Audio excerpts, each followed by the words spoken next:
Hello, friends, and welcome to Take Two for this Wednesday, March the 29th, 2023. I'm Jeannie. I'm so glad that you have decided to come along for the ride today. It's hump day.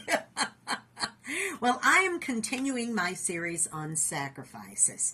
Now, this is the fifth in my series. I decided that it would be a good idea to do that because the Easter season is the time of year where you think about sacrifice, particularly about the greatest sacrifice that was ever made for all of mankind. So I have been talking about various ones throughout history, some more well-known than others, but people who have made great sacrifices, and it has bettered the lives of others or even sometimes saved the lives of others. So today I'd like to continue with my series, part 5, and this is to focus on a remarkable woman by the name of Corrie ten Boom.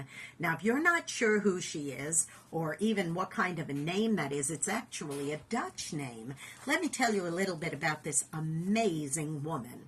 Corrie ten Boom, her real name was Cornelia, but Corrie by her family.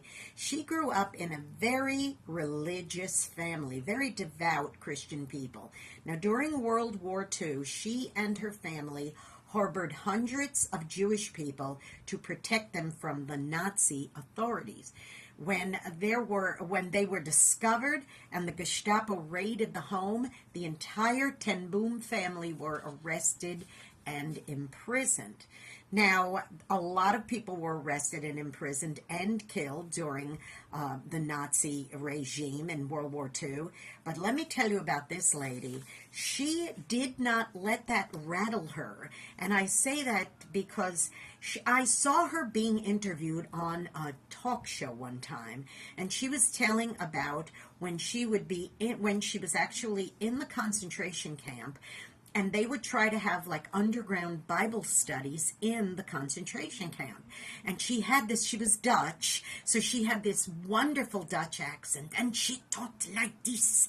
And she was talking about when she would have these Bible studies, and the Nazis didn't like to go inside any of the sleeping quarters of the prisoners when they had body lice, because she said body lice was something that they didn't want to get near them. So she said, so we would pray for body lice, and we would thank the Lord when we had body lice, because if we did, then the Nazis would not come in. The Gestapo would leave us alone, and we could have our Bible studies. And I'm thinking, you want to talk about sacrifice. They would sacrifice their own well-being so that they could have Bible studies, so they could learn more about Jesus. That's sacrifice, let me tell you. But that's not all. Let me tell you a little bit more about Corrie. She did survive. It's quite a story of how she survived. And she returned back to the Netherlands, back to Holland.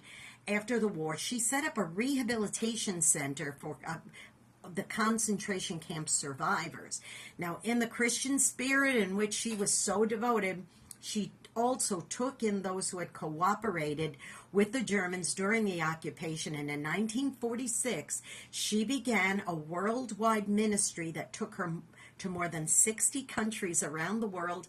She received many tributes. She was even knighted. She was knighted by the Queen of Netherlands. Can you believe that?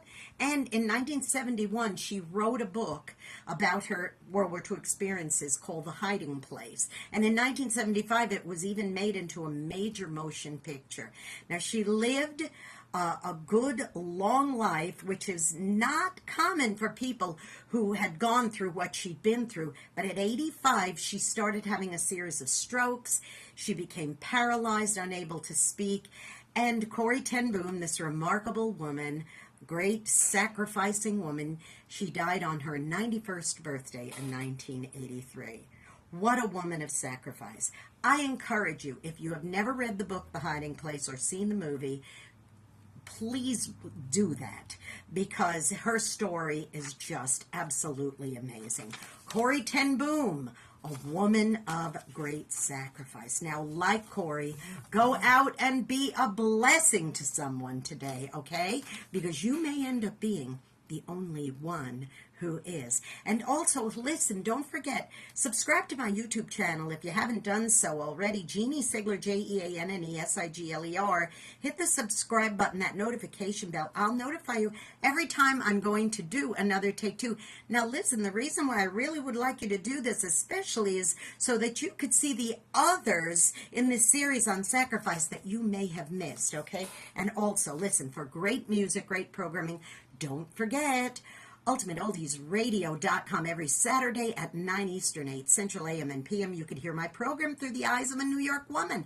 And you can hear it also again on Oldies700.com on Sundays at 4 Central, 5 Eastern, AM and PM, Oldies700.com. Don't forget. Okay, sacrifice. It's important. Don't forget to do some sacrificing yourself. Do some random act of kindness. I love you. I'll see you next week, okay? Bye-bye.